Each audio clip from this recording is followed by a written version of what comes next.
Hey guys, welcome back to the channel. India ने आज़ादी के बाद कई सारे वॉर लड़े। कभी पाकिस्तान के खिलाफ उन्होंने लड़ाई की, कभी चाइना के खिलाफ उन्होंने लड़ाई की, कभी बांग्लादेश से मिलके उन्होंने पाकिस्तान के अगेंस्ट लड़ाई की 1971 में, जब बांग्लादेश को आज़ादी दिलाई इंडिया ने। इंडिया का काफ़ी रफ एक्सपीरियंस रहा है आफ्टर इंडिपेंडेंस, और ये सभी इसलिए है क्योंकि हमारी जो प्रीवियस गवर्नमेंट थी, कांग्रेस थी, वो उनकी जो नीतियाँ थी, उनके जो बाय लॉज थे, वो काफ़ी कमज़ोर थे। वो इंडियन आर्मी को बहुत कम सपोर्ट करते थे। As a matter of fact वो चाहते थे कि इंडियन आर्मी जो है वो डिज़ोल्व हो जाए, वो इंडिया में ना रहे। ये मानना था हमारी कांग्रेस सरकार का कुछ समय पहले। वो दौर तो चला गया, बट उस दौर में हमारा काफ़ी नुकसान हुआ। बहुत सारी ज़मीन जो हमारी, हमने अपने दुश्मनों को गंवा दिया। जैसे पाकिस्तान ने बना लिया POK, चाइना ने बना लिया LOC। अब ये जो हुआ वो हमारा नुकसान ही तो है ना यार, और किसी का तो नुकसान है नहीं। तभी भी पाकिस्तान कोशिश करता है कि कैसे भी करके इंडिया को नुकसान पहुंचाए और पूरे कश्मीर को अपने हाथ में ले सके। वही चाइना कोशिश करता है कि वो कैसे भी करके जो नॉर्थ ईस्ट एरिया है वो अपने अंडर में कर सके, और जो उसकी बाउंड्रीज है, जो उसकी बॉर्डर है नेपाल और भूटान के पास, उसे भी अपने अंडर में कर सके। तो इंडिया कांस्टेंट प्रेशर में रहता है दोनों देशों से। खैर, अब इन्हीं सब चीज़ों के कारण 2020 में चाइना और इंडिया के बीच में काफ़ी तनाव का माहौल था। ऐसा था कि युद्ध का सिनेरियो बन चुका था। दोनों देशों की आर्मी जो थी वो एकदम तैयार बैठी हुई थी कि एकदम हमला करने को तैयार है। खैर, वो एक अलग बात है कि युद्ध हुआ नहीं, बस एक छोटी सी हाथापाई हुई, और दोनों ही देशों के आर्मी मिलिट्री वालों ने दूसरे के ऊपर एक दूसरे को हमला किया। वो छोटा सा हमला किया, पर उसको छोटा नहीं कह सकते क्योंकि इंडियन आर्मी के कुछ 20 जवान शहीद हुए, और वहीं चाइना के कुछ 20। ये इंडिया का दावा था। पर कुछ समय बाद एक ऑस्ट्रेलियन न्यूज़ एजेंसी ने ये क्लियर किया कि नहीं, 20 नहीं, चाइना ने अपने 38 जवान खोए थे। कितने? 38 जवान, जो बहुत बड़ा नुकसान था चाइना के लिए, और ये बहुत बड़ी जीत थी इंडिया के लिए, क्योंकि इंडियन आर्मी जो है वो चाइना आर्मी के सामने काफ़ी छोटी है। इंडियन आर्मी को छोटी चीज़ नहीं है, पर चाइना के सामने तो बहुत छोटी है। पर यार, हमारे देश का जो अपोजिशन पार्टी है, दैट इज कांग्रेस हो गया, बहुजन समाज पार्टी हो गया, समाजवादी पार्टी हो गया, ये सभी जो है चाइना का सपोर्ट कर रहे थे। ये कह रहे थे कि इंडियन गवर्नमेंट है और जो इंडियन आर्मी है वो झूठ बोल रही है, और चाइना का कोई भी आदमी नहीं मरा था, कोई भी मिलिट्री का जवान नहीं मरा था। हम बस हमारे ही जवान शहीद हुए थे, और इंडिया की ये बहुत बड़ी हार है। और ये सिनेरियो और ये जो नरेशन है ना, ये कांग्रेस बहुत पहले से बनाते आ रहा है। ये चीज़ चल रहा है पिछले 70 सालों से। जो नरेशन बनाया जा रहा है कि इंडियन आर्मी वीक है, इंडियन आर्मी वीक है, ये 70 सालों से चल रहा है।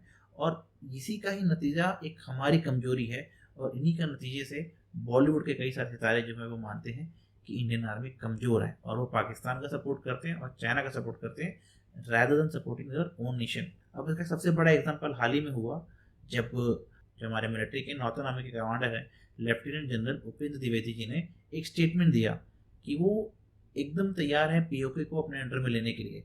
मतलब जैसे ही अगर PM साहब ने ऑर्डर दिया कि आप सर POK को वापस ले लीजिए पाकिस्तान से, वो ले लेंगे। आज डेट में इतने कॉन्फिडेंट हैं इंडियन आर्मी कि वो युद्ध करके अपनी खोई हुई जमीन, अपनी खोई इज्जत वापस ले सकता है। बट इसमें भी लोगों को खुशी नहीं हुई। ऋचा चड्डा ने ट्वीट कर दिया कि आपको गलवान याद है। मतलब ऋचा चड्डा जी मॉक कर रही थी कि सर देखो, आपको गलवान याद होना चाहिए कि आपने गलवान में कितनी बड़ी हार का सामना किया है। आप दोबारा ऐसा नहीं चाहोगे कि POK में भी ऐसा हो। पर यार, ये बहुत गलत है, क्योंकि ऋचा चड्डा जी को तो पूरा नरेशन पता ही नहीं था। उसके बाद ऋचा चड्डा की इतनी ट्रोलिंग हुई कि उन्होंने अपना ट्वीट डिलीट कर दिया, और एक झूठा नरेशन, एक झूठा एक्सप्लेनेशन दिया कि भाई देखिए, मेरे नाना जी जो थे वो आर्मी में थे, मेरे मामा जो थे वो पैरा ट्रूपर थे, तो मैं आर्मी के सेंटिमेंट्स को समझती हूँ, उनको हर्ट नहीं करना चाहती। मैं इसलिए ट्वीट की थी क्योंकि मैं चाहती थी कि लोगों को याद रहे कि युद्ध कभी भी हो, कैसा भी हो, नुकसान जो होता है वो फैमिलीज का होता है। ये काफ़ी बेहुदा एक्सप्लेनेशन था ऋचा मैम का। पर यार, हम क्या कर सकते हैं, ऋचा जी पहली नहीं है बॉलीवुड से। पर अच्छी बात यह है कि आज की डेट में जब ऋचा ने ऐसा ट्वीट किया, तो कई सारे एक्टर्स आगे आए और अपना गुस्सा जाहिर किया कि ऋचा ने गलत कहा है। अब उसमें से कौन कौन है मैं आपको बता देता हूँ कौन कौन थे भाई। हाँ, सबसे पहले आए KK मेनन। इनका वो सीन तो आपको याद होगा, मैं आपको दिखाऊंगा, आप देखिएगा। सफाई ब्रिगेडियर इनोसेंट बच्चों पे शूट एट साइट का इनोसेंट AK-47 लेकर घूमते हैं हाथ में लॉलीपॉप की तरह। इनोसेंट 6 साल की बच्ची बच्चे नहीं है, टाइम बॉम्ब है साले। आतंकवादी के पिल्ले हैं। जो तुम्हें इनोसेंट लगता है ना मेजर, वो मेरे लिए अनुशासन है, डिसिप्लिन, मिलिट्री नेसेसिटी है।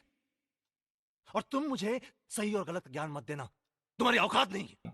फिर आते हैं Ranvir Shorey, again a great actor, Nikhil Siddhartha, Anupam Kher और लास्ट में आते हैं अक्षय कुमार। ये सभी नाम ठीक है, मैं इन सभी नामों से एकदम सहमत हूँ। अक्षय कुमार का नाम मुझे समझ नहीं आया कि उन्होंने ऐसा क्यों कह दिया कि उन्हें शर्मिंदा है और ऐसे लोग को शर्मिंदा होना चाहिए ऐसा ट्वीट करने पे, या जबकि अक्षय कुमार खुद एक एंटी इंडिया नरेशन फॉलो करते हैं। उन्होंने कितने बार कह दिया है कि हमारा कल्चर जो है वो गलत है, हमारे बिलीफ जो है वो गलत है, हमें भगवान को फॉलो नहीं करना चाहिए, हमें केदारनाथ नहीं जाना चाहिए, हमें वैष्णो देवी नहीं जाना चाहिए। उन्होंने क्या क्या नहीं कह दिया है यार। Why are you wasting so much of oil and milk on God? Where is it written कि God says मेरे को दूध देना and हनुमान सिंह मेरे को तेल डाल? I don't understand why are people wasting so much? At the same time आपण हे बोलतोय कि farmers they are dying because of less food, this thing, money. हे सगळं तुम्ही त्यांना द्या ना. मला काय कळतच नाही की I go to temples and things like that there so much of waste. तर नारळ फोडून फोडून फोडून फोडून काय काय काय होणार आहे त्याच्यानं. तो विच गॉड. खैर अब मैं उन चीज़ों में नहीं जाना चाहता। मैं चाहता हूँ कि जो हमारा नरेशन है उसी पे स्टिक रहे। पर यार कुछ लोग ऐसे भी थे जो ऋचा का सपोर्ट कर रहे थे, जैसे कि साउथ के एक बहुत फेमस एक्टर है प्रकाश राज, जो आए दिन कुछ ना कुछ मोदी गवर्नमेंट के खिलाफ कहते रहते हैं। वो भी सपोर्ट कर रहे ऋचा को। उनका कहना था कि वो समझते हैं ऋचा चड्ढा को और वो उनका सपोर्ट कर रहे हैं। खैर यार मुझे कोई मतलब नहीं है कि प्रकाश राज क्या कह रहे हैं, अक्षय कुमार क्या कह रहे हैं, मुझे उससे कोई मतलब नहीं है।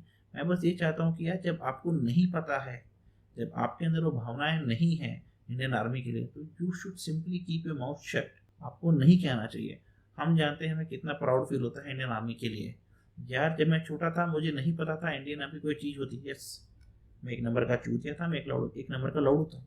मुझे नहीं पता था कि इंडियन आर्मी में सिलेक्शन कैसे करते हैं, एनडीए में कैसे जाते हैं, आईपीएस कैसे बनते हैं, आईएएस क्या बनते हैं। मैं बहुत डिस्ट्रैक्टेड था। बट अगर आज मुझे बोला जाए कि इंडियन आर्मी जाना है आपको, तो मैं एक पैर में जाने को तैयार हूँ। लिटरली मैं जाने को तैयार हूँ।